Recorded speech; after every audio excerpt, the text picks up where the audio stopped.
अनुसार सावथाक सुदीन ढवळीकर रावपाचे विचार चालू आसा आनी नॉर्थाक नरेश सावळाक उबो करपाचे विचार चालू आसा. Final decision in 1 or 2 days येतले.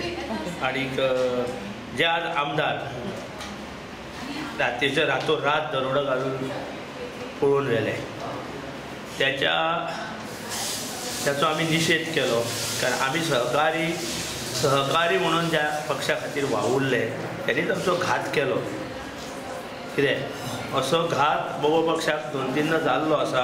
पूण मोगो पक्ष हो हेचेर उबो आसा कित्याचे कार्यकर्त्यांचेर आनी मतदारांचेर उबो आसा. गेली 55 वर्सां अशे डिफेक्ट जावपी आमदार आमकां खूब मेळ्ळे. त्यातूंतल्यानय आमी सावरले आनी आजूय आमी परत एकदां डेफिनेटली परत एकदां मोगो पक्ष फुडें व्हरपाचो निवडून हाडपाचे प्रयत्न हे आमचे चालूच आसतले. ओके. म्हापशा बायपोलाचे बी कॅन्डिडेट्स ना. म्हापशाचो आमची जी मतदारसंघ समिती म्हापशा आसा तांकां सांगला आमकां बेगीन कळया. आमची 40 वर्सांची मतदारसंघ समिती आसा तेजे आमी सांगलां तांकां की बेगीन आमकां कळया. त्यांचे डिसिजन जाल्या नंतर फाल्यां परत मिटींग घेवन आमी ठरयतले. बाकीच्या 2 मतदारसंघांनी तुमी शिरोडा जाला न्ही आमचे. फक्त हातूंत मांद्रेचे पळय हे मांद्रेचे आमचे अध्यक्ष आहात तांकांय सांगला कितें ते तुमी डिसिजन घ्या फुडें कशें वचपाचें तें. पणजे विचार केला.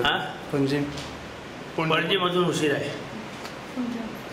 डिस्क्वॉलिफिकेशन पिटिशन बी फायल आमी फायल RTI ऑलरेडी मागला. आमी ज्या पद्दतीन ते भितर सरल्या ती पद्दत कायद्याच्या दृश्टिकोनांतल्यान सारकी ना अशें आमकां लॉयरान सांगलां. आमी लॉयराक कन्सल्ट करून डिस्क्वॉलिफिकेशन पिटिशन आमी निश्चितूच घालतले.